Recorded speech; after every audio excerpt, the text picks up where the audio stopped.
የተፋታች ሴት እንዳታገባ። ትዳር በሰው ልጅ ስልጣኔ ውስጥ ከታዩ እጅግ ጥንታዊና የተቀደሱ ተቋማት መካከል ቀዳሚው ነው። ሁለት የተለያዩ ግለሰቦች ከተለያዩ አስተዳደጎችና የህይወት ፍልስፍናዎች ወጥተው አንድ ስጋ ለመሆን የሚገቡት ቃል ኪዳን የቤተሰብ ብቻ ሳይሆን የማህበረሰብን መረጋጋት ምሰሶ ነው። ሆኖም ይህ ምሰሶ ሲናጋ እና ፍቺ ሲከሰት የሚቀረው ጠባሳ በወረቀት ላይ ከሚሰፍረው ተፋተዋል ከሚለው ቃል በላይ ጥልቅ ነው። የፈታች ሴት አታግባ የሚለው ምክር በብዙ ማህበረሰቦች ውስጥ በተለይም በእኛ በኢትዮጵያውያን ዘንድ በስፋት የሚሰማ ሲሆን ይህ ምክር ከጭፍን ጥላቻ የመነጨ ሳይሆን ካለፉ ተጨባጭ ተሞክሮችና ከስነ ልቦናዊ እውነታዎች የተቀዳ ነው። አንድ ወንድ የፈታች ሴትን ለማግባት ሲያስብ እያገባ ያለው ግለሰቧን ብቻ ሳይሆን የሷን ያለፈ ታሪክ፣ ያልዳኑ ስሜታዊ ቁስሎችና ምናልባትም እስከ ህይወት ፍጻሜ የሚዘልቁ ውስብስብ ትስስሮችን ጭምር ነው። በፍቺ ውስጥ ያለፈች ሴት የህይወት አመለካከቷ፣ ለወንዶች ያላት ግምትና ለትዳር የምትሰጠው ዋጋ ከመጀመሪያው ይልቅ በእጅጉ የተቀየረ ሊሆን ይችላል።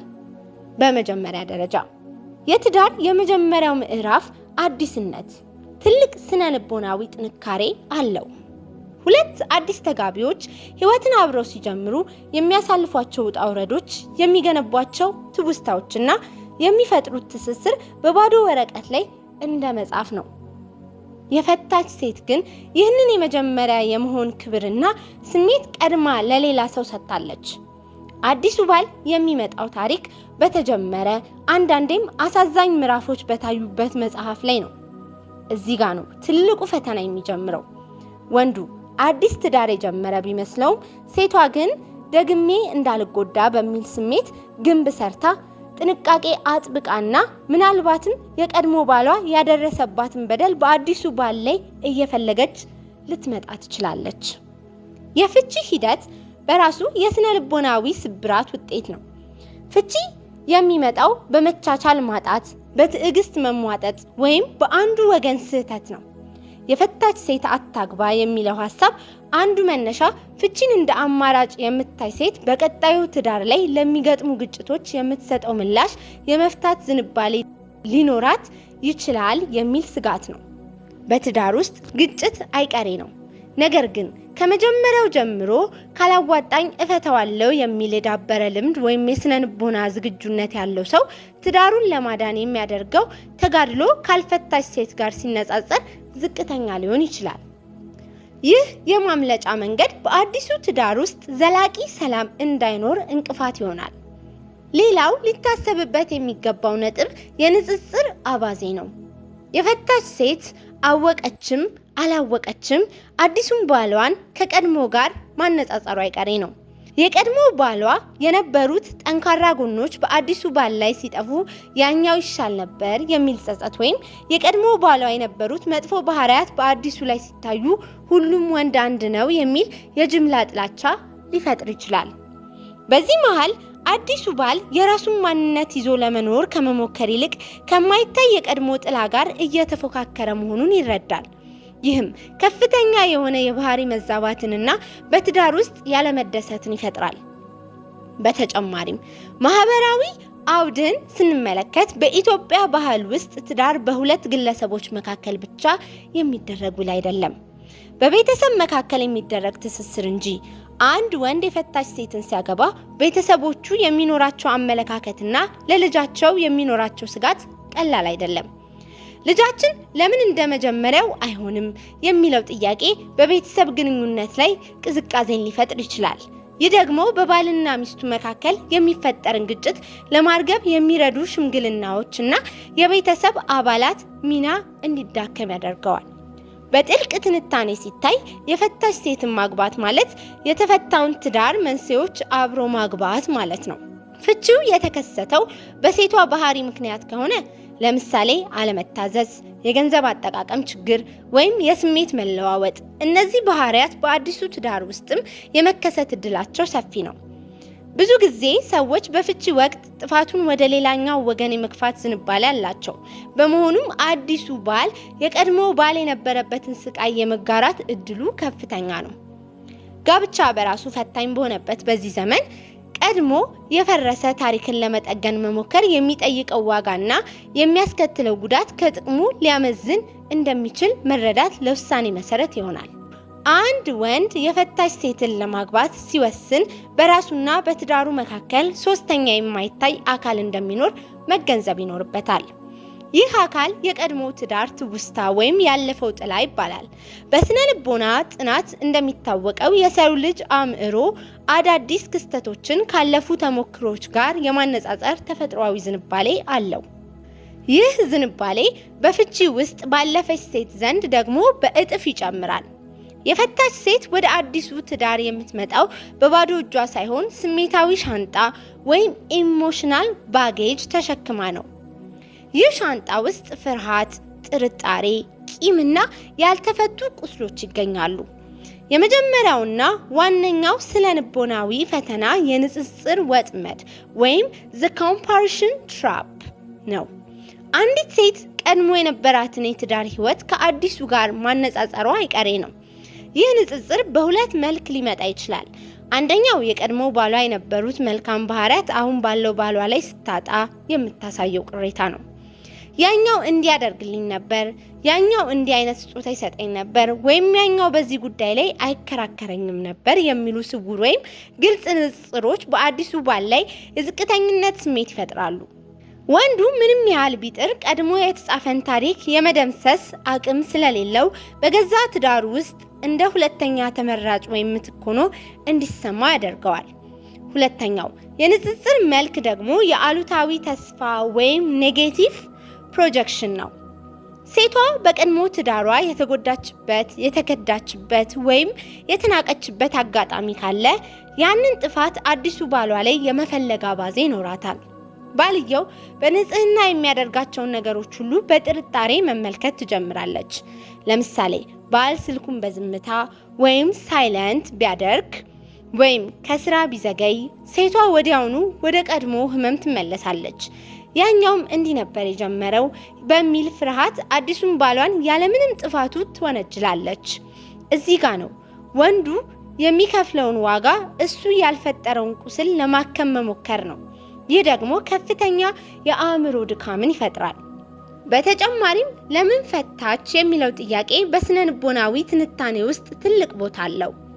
ብዙ ጊዜ ፍቺ ሲከሰት ተጠያቂነቱ በሁለቱም ወገን ቢሆንም አንዳንድ ባህሪያት ግን የማይለወጡና ከአንድ ትዳር ወደ ሌላው የሚሻገሩ ናቸው።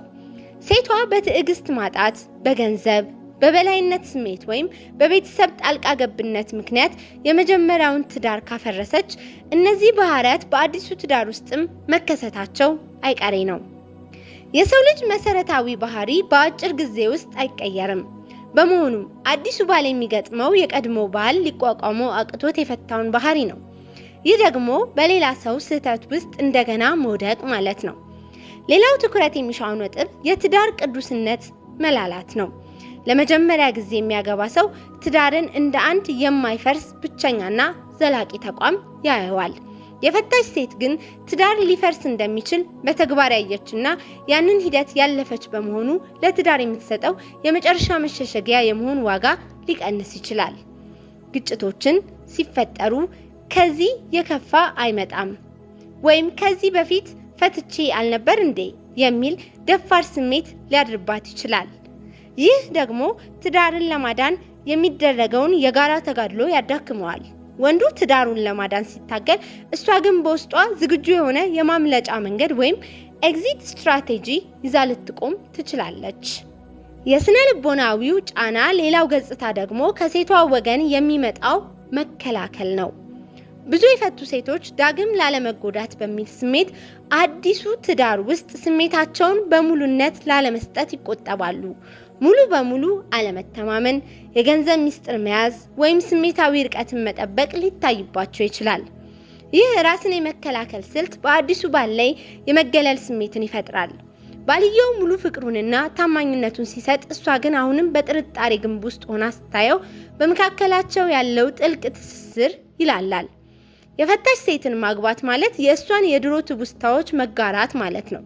የድሮ ፎቶዎች፣ የድሮ ስጦታዎች ወይም ቀድሞ ባሏ ቤተሰቦች ጋር ያላት ቀሪ ግንኙነት በልጅ ምክንያት ባይሆን እንኳን በአዲሱ ባል ስነ ልቦና ላይ ጫና ይፈጥራሉ።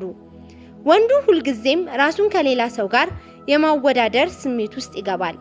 ይህ ደግሞ የወንድነት ኩራቱንና በትዳሩ ላይ ያለውን የበላይነት ስሜት ይሸረሽረዋል።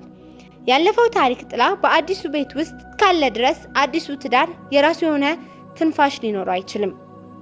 የፈታች ሴት ልጅ ካላት ትዳሩ ከሁለትዮሽ ግንኙነት ወይም ብዙዮሽ ውስብስብ ግንኙነቶች ይቀየራል።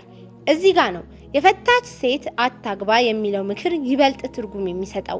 የሌላ ሰውን ልጅ ማሳደግ በራሱ በጎ ተግባር ሊመስል ቢችልም በትዳር ውስጥ ግን ማንም የማይናገራቸው መራራ እውነታዎች አሉ።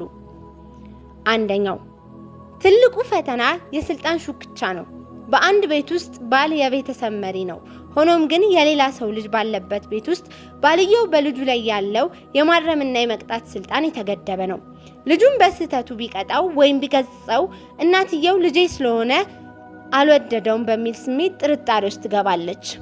ይህ ደግሞ በባልና ሚስት መካከል የማይታረቅ ቅራኔ ይፈጥራል። ባልየው በገዛ ቤት ውስጥ እንደ እንግዳ ወይም እንደ እንጀራ አባት ተለይቶ እንዲታይ ያደርገዋል። ይህ ስሜት ደግሞ በጊዜ ሂደት ውስጥ ወንዱ ከቤት እንዲሸሽና ለትዳሩ ያለው ፍቅር እንዲቀዘቅዝ ያደርገዋል።